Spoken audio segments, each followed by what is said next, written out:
Well, hello ladies and gentlemen, welcome to 2CTV, welcome to the first live update of the day. We're going to talk about the Eastern globalists. Oh yeah, we and the rest of the new media outlets and all, even the mainstream media, talk a lot about the Western globalists. It's important to also focus on the opponents of Western globalism, which is not really nationalism.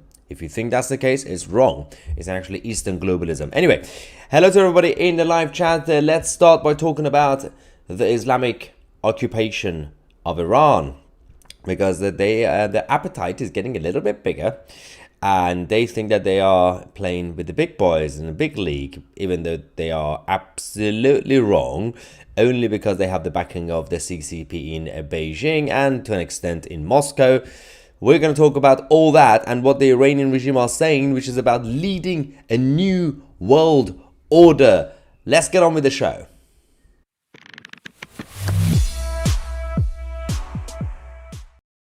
Alright, ladies and gentlemen, let's see what these idiots in Tehran are talking about, because they are slightly delusional. As we said, for a long time, we've been talking about the threat of what we would call in the West the liberal elitist globalists, not necessarily those who are just greedy, not necessarily those who just want to take advantage of crises to get richer or get more powerful. We are talking about specifically those people who have ideological causes, and they are basically they are the real villains, because they end up having a worldview that they want to impose on the rest of us, and they believe that they should be the one running the world or managing the world. But now let's talk about the other side, because there's been a very consistent effort in terms of the Chinese Communist Party, the Iranian regime, and many others trying to oppose the Western globalist entities, from the European Union to NATO and all this, but they want to replace it with their own version. They don't want to give you freedom. They're not fighting your fight. They're not your heroes, because they want to replace it with their own version. So, for example, they oppose the dollar as essentially the currency union for the world, unofficially. But they're not fighting against the dollar to give you and their own country's sovereignty and independence. No, they want to replace it with their own version. So you got BRICS as a movement, as a bloc, wanting to do that. Gaddafi was trying to do that to an extent, but it applies to everything else as well. When it comes to military complex issues, they want to replace NATO with their own NATO. They want to replace the EU with their own versions of blocks. But now the Iranian regime are saying this. Let's have a look at this statement that we have received from Tehran. It's chaos, absolute chaos. We must think of another and new world order, and this requires great efforts. What happened on the 7th of October is because of the massacres committed against the Palestinian people before this date. Of course, this is classic Iranian regime. Yep. The most important message that we carry is to liberate the land of Palestine. And this is what the late Imam Khomeini announced, obviously the first supreme leader of the Islamic occupation of Iran in 1979. The Zionist entity and the United States must be punished for genocide. In international courts, it has been proven to the world, to the whole world, that the United States is committing massacres despite its lip service to human rights. So you can see at times when somebody, it's all about the difference between the message and the messenger. Sometimes you have to look at the message, sometimes you have to look at the messenger, sometimes you have to look at both. So there are some people in the West, and I would like to at best call them naive, because we are so focused, a lot of us, including myself, we are so focused on trying to hold the power to account here.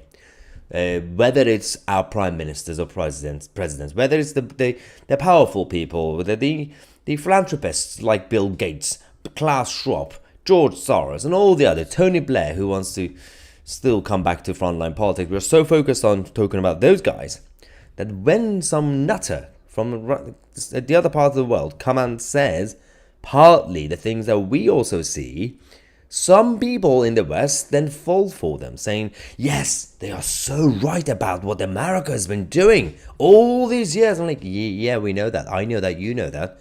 But do you really think the Iranian regime, the Islamic occupiers in Iran, criticizing America, do you really think that means they could be your hero? Do you really think that they're going to bring down the American empire, Anglo-American empire, and somehow liberate you? Or do you think they simply know what you know because it's obvious that yes, America has done certain things over the last few decades, including terrible, terrible interventions around the world. We know that. But it doesn't mean you have to follow any enemy of America or the Anglo-American Empire that you see. It's completely dangerous. But it's happening so many times. We've had it from Bashar al-Assad, President Xi, so many of the enemies of the West. Some of our people end up supporting them. Or, for example, the faith of, well, I'm going to call it faith for the sake of the argument, Islam. How many people have we had, the so-called, what we call right-wingers or anti-establishment people, who convert to Islam because the Islamists are fighting against Bill Gates? Ooh, fighting... Ironically, they're not. And they say, well, that's it. Well, we are so against Biden and what America has done for the past 100 years, then we're just going to support any other entity that opposes it. Maybe the best solution is to not support either side and actually support your own self-determination, independence, and sovereignty as a nation, as an individual. So for those who are basically going around, some of these people supporting, they actually, some of them support Trump. And then they're also supporting the arguments from the Iranian regime with China. Do you really think Donald J. Trump, if he becomes president again, he's going to be on your side? Of course not. Trump is never going to surrender to the Iranian regime or the Chinese Communist Party or the modern day Gaddafis, even though they're also fighting against the Western globalism. People like Trump are not stupid. They want to make America great again. But what you end up doing, some of the people who are doing this, you will end up destroying the whole world, including the Western world. Anyway, the rest of the statement by Iran says, the so-called UN Security Council is unable to stop this conflict. Talk about Gaza. One of the important issues is lifting the siege on Gaza, opening crossings to deliver aid, and preventing deportation of the Palestinian people. Defeat will be the fate of the Zionist entity.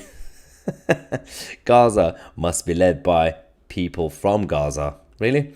And the time has passed when the United States decided their destinies. So again, if you are critical of the Western establishment, like me, some people will look at it like, well, yeah, see, they're right. America does intervene. They're absolutely right. There's a couple of issues with this. Well, there's a number of issues with this stupid statement by the Iranian regime. The first part of it already said, liberate the land of Palestine. What does that even mean? There was no such thing as the actual entity of Palestine anyway. Same applies to here. The second part says that Gaza must be led by people from Gaza. Okay, so which people? Are we talking about the people who have just been born in Gaza for the past few decades? Or are you talking about the people from before? The people who were sent to that land and that territory by the Ottoman Empire, bringing them from Jordan and Egypt and many other places, and then calling them Palestinians. Which people are you talking about? What is the land of Palestine? You can't really just say nonsense. So, for example, they mentioned a couple of good points. Their so-called UN Security Council. So they are criticizing the UN, just like I do. They also said that the United States shouldn't really intervene around the world. I say the same. But does that mean, just because they said those two good points, that I have to say, well, the Iranian regime are actually very good guys now? No, absolutely not. They all have their own vested interests. Just like how the Western globalists have their own problems and agenda, the Eastern globalists also have the same thing, but from their own angle. None of these people are your saviors. Anyway, this is why everything goes back to what's been happening over the last 24 hours or so, because obviously the Israelis targeted and eliminated one of the top Iranian generals, Saeed Musabi, who has been operating in Syria.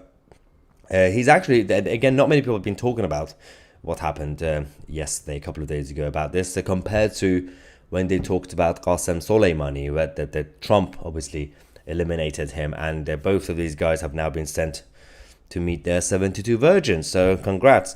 But in reality, this guy is not on the same level as Qasem Soleimani, but he's actually one of the top ones. So in terms of just the lower scale, lower level, definitely very, very important.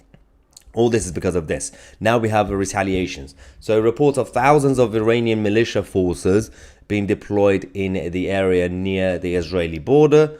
Missile sirens are near Golan Heights. Obviously, no update on actual any missiles. This was last night. But the Iranians are getting ready to go closer to Israel. Not to exaggerate the situation, because I still don't see a situation where the Iranian regime will directly, with their stupid flags, will invade Israel. That's not going to happen. Everything's going to be about proxy battles. Everything's going to be about what they call retaliation. It's all about retaliation. Both sides always do the same thing. Reports of power outages in the Israeli Golan Heights. That's also obviously the last night or two has been a case. No further information on any missiles being fired from Iran. If nothing comes up in the next 15 minutes, this was last night, then obviously they will delete the post. This was actually updated by a number of new media outlets as well, including Mario Nafwal. He then actually mentioned something interesting. This was the official statement by Hezbollah from Lebanon after Israel eliminated the Iranian commander and the Iranian general. This is what they said, Hezbollah. It's kind of fascinating, by the way. In the name of God, the most gracious, the most merciful. Oh yeah, he is very merciful, your God, absolutely. Among the believers are men who have been true to what they covenanted with God. And among them are some whose love has fulfilled. And among them are those who wait. And they have not changed it with the slightest change. So stupid. Believe God Almighty.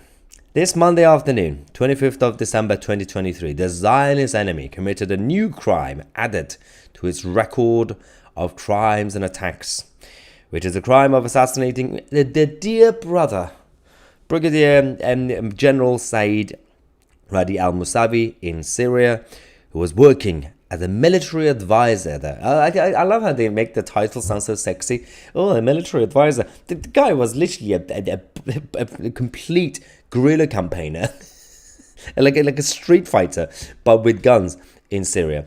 Anyway, they said, and we consider the assassination as a blatant and shameless attack. It is an attack. Well done, Hezbollah. I'm glad you're joining the 21st century. The happy martyr, they're talking about Musabi, the happy martyr, that's what they call him, was one of the best brothers who worked to support the Islamic resistance in Lebanon for decades of his honorable life, dedicated to serving the resistance and his mujahideen. He was a companion in arms and path to the martyr commander, Lieutenant General Haj Qasem Soleimani. May God Almighty have mercy on. This is so, you know what it is? You know what I call this? This sort of statement. This was Hezbollah, obviously, kissing butt when it comes to the Iranians. This is the Islamic world's version of OnlyFans. It's just porn. It's just verbal, vomity porn in regards to supporting each other. It's disgusting. It's absolutely disgusting. So the reason I find it fascinating, that statement from Hezbollah, is while as I was saying, the whole topic of today is about the Eastern globalists talking about the New World Order, but it's also fascinating because these people are psychopathic. On the surface, they want you to believe that they actually are still united. So they release similar statements saying, hey, we don't like the Zionist entity, right? We know behind the scenes, because not even behind the scenes, we've been seeing publicly recently the founder, the original founder of Hezbollah, having a meltdown because the Iranian regime in Tehran are not fully supporting the Gaza cause. We've had the West Bank leadership going against the Iranians and the Hamas side. We had the actual nutters in Gaza having problems with Hezbollah. We've got the Houthis kicking off, and nobody from Jordan to Egypt actually even allowing them to have any possibility of surviving in terms of the actual militias in Egypt and Jordan. And then you want us to believe that somehow there's some sort of unity. And there's another video I'm going to talk about later tonight, this evening, another live stream about the clash between Iran and Russia. It's all falling apart. So while we always talk about the Western side and the Western corruption and our establishments and globalism and everything else, how everything's not really united. The so-called United Nations is not united. The European Union is not united. There's corruption at every level, from the World Health Organization to everything else. But the other side is also chaotic. There's absolutely no way that they know what the end goal is going to be. So from our side, from the Western side, when we talk about the New World Order, and I think we need to rephrase it or phrase it differently, because firstly, it's not a publicly announced or declared cause. It's mostly led by very ideological, powerful people. That's why I said there's the difference between those with the position of power who just do things because they're greedy, they want more money, the military complex issues, obviously the big pharma. Forget about those guys. They're not really the threat. The threat are those who are ideological. They have a worldview of creating a new system or upgrading the current world order. And these people are more dangerous, from the George Soroses to even the Bill Gateses and Klaus Schwabs, because they become so psychopathic that they believe that they are the best to rule the world, or to run the world, let's just say. But that's from his side. That's from the Western side. You don't really get a president or prime minister publicly announcing that we want a new world order. But from the Eastern globalist side, which nobody talks about, it's more public to an extent. As in, they actually get President Xi talking about it. They've got the Iranian president talking about it. Gaddafi was saying the same thing back in the day, before they got rid of him. They are literally saying, we need to change the world order before the actual official Western leadership does. And the reason you have to be fearful is because they are all in it together. So you would think that Bill Gates or Klaus Schwab might seem as part of the Western globalist team. Really? Then why are they spending so much time in Beijing and moving Davos to China and getting China to come in and influence the policy ideas and everything else? It's because they don't really care which side wins, those people. Even if it has to be China, then they'll back them. Hypothetically, if Gaddafi was still around, and this is a problem for some people in the West, as I said, just because Gaddafi was going against the dollar as the currency union, they're like, oh yeah, Gaddafi is a hero. Oh yeah, he's like a Robin Hood. He's helping us. No, he's not helping you. Yes, he was right about that dollar currency and the domination of dollar, but he was going to replace it with his own. These people are not trying to be your liberators. These people are not trying to give you your self-determination or your sovereignty as a nation. The Chinese Communist Party leading BRICS as a union, they want to destroy dollar, not because so you could have every country, Germany and France and the UK and Japan, have your own lovely currencies with no influence, with gold standard. No, they're going to replace it with their own currency union. This is the whole problem. Why are people so naive, thinking, well, the enemy of an enemy is a friend, so I'm just going to support anybody who's against the Western establishment, whether it's Assad or Xi or even Putin or Gaddafi if it was alive. Sure, right now they're fighting your fight. What's the end goal? Always question things. Anyway, let's quickly go to the live chat. We got the first reaction. Paul C says, Bill Gates is Matt Hancock's real dad. Yeah, that implies that Bill Gates has had sex in his life. I'm not convinced that's true. That nerdy guy. There we go. Yes, this is the right comment. Yes, the other side, they want to liberate you. They want to liberate your head from the rest of your body. Gavin Wilkinson sends a massive warning, probably to me. Islam is coming for you. That is very true. We have to be careful. Jack says, well, mate, you can talk. It would be good to get more context in each live chat comments, because otherwise I can't really respond to this.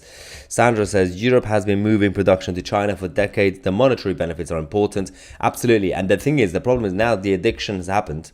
People like Trump have been warning about this for over 10 years now. There is no way you can just eliminate your relationship with China at this point instantly. You can't, as a country or as the West. Firstly, the problem with the Western system is that we're all part of a chain. Essentially, we have to do things together. It's been designed this way. Look at G7, G8, all these entities. The whole point is there is an economic consensus and political consensus, and most of it has kind of resulted in us not really fighting against the French or the Canadians against the Americans. So technically there's world peace, relatively, in certain parts of the world. But that also means if there's a recession, we all go down together. When there's a recovery, we all come back together as well. So that's the point. The point is that, there might be some differences in terms of inflation rate or GDP, but the Western system is all linked, all the countries. Which means even if you want to, as Britain, you can't really just eliminate your relationship with China, your addiction with China, because everybody else is still addicted to it. Joe says, no, Maya, Gaddafi was bringing in African gold dinar, Pan-African money. Real money, duh. So I only have expertise in this area, and I only have the experience in dealing with the international issues as well. So I might be the naive one. But Gaddafi was very open and public in his statements about what he was doing. And he was literally doing what I just explained. Yes, he was going against the dollar. He was going against the domination of the dollar as a currency, unofficial currency union. And he was focusing on, obviously, technically to an extent, a level of gold standards, which I used to be. I'm a gold standard guy. But the whole point of Gaddafi going with that, in order to bring down or oppose the domination of dollar, do you really think he was doing it to just say, hey, I am now in favor of self-determination for my nation, and also I want it for you guys as well. I want all of you to be free and go back to gold and forget about this dollar union. Oh, it's going to be great. Do you really think that he was just doing it because the gold dinar was real money? Or do you really or do you actually know that the whole point of these dictators, just like the Western corrupt politicians, is that they find a new way to create long-term unions? The point of BRICS that we talk about was already mentioned back then. These people were ready. They were all ready. The influence of China in Libya was already happening. There was always a point. It's between the domination of dollar or the illusion of gold, but in reality, it will be creating a new currency union backed by China or Iran, for example. This is all to cause disruption. This is not to do freedom. They're not going to give you or people in Libya freedom. Do you really think he cared? Just like how, do you really think that the Fed in America cares? None of them care. It's just that that's how they see, that's how the worldview is. That's how they think it's easier, it's best to run the world. Let's see what we have.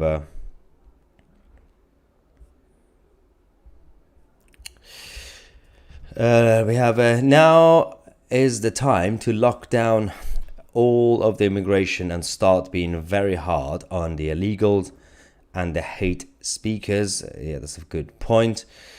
We have also the so-called progressives and the leftists in South America and Australia, all live fighting against the colonizers' religion, are now, I think that's not a complete sentence, but yes, I know. Oh yeah, are now Christians. There we go. Are now Christian. That's the end of the sentence. Thank you very much for that comment. Luan says, any comments on the King's speech? Yeah, we covered that yesterday, but it was kind of obvious. I wasn't really surprised. One of the interesting thing about the speech was they still tried to make it subtle. So I was trying to count. It was about 35 seconds, probably 45 seconds. That was about the planet, and it was trying so hard, the king, to turn the dimension of the planet not to come across as too net zero-y. But it was kind of obvious. The biggest problem I had, which again they thought they did it very subtly, because the advisors in the palace, they thought they had to do PR, but I still had a problem with, was when he subtly mentioned all faiths and how he basically implied that even though it's Christmas, for some reason he has to make it about all the other religions because they're so scared. The whole establishment is so scared because of diversity, and then somehow implied that they're all the same. All the religions are the same, and they all have the same values, and they want to do good things. Are you kidding me with this? Really? Do you really think that the Islamists have the same values? There's a big cough coming up. Apologies for this. All right. It's still there. All right, let's go back. to you guys there. But we are actually, I'm going to give you the heads up. So the next live stream will be at 5 p.m. in about an hour and a half. We're going to show you the videos, latest videos from Gaza. A chunk of Palestinians are still protesting against the Islamist authorities, the Hamas side in Gaza. We're going to talk about that, and later on we're going to talk about the clash apologies between Iran and Russia. Thank you very much for all the live chats and all the support. I'm Maya Tusi, and we are the media.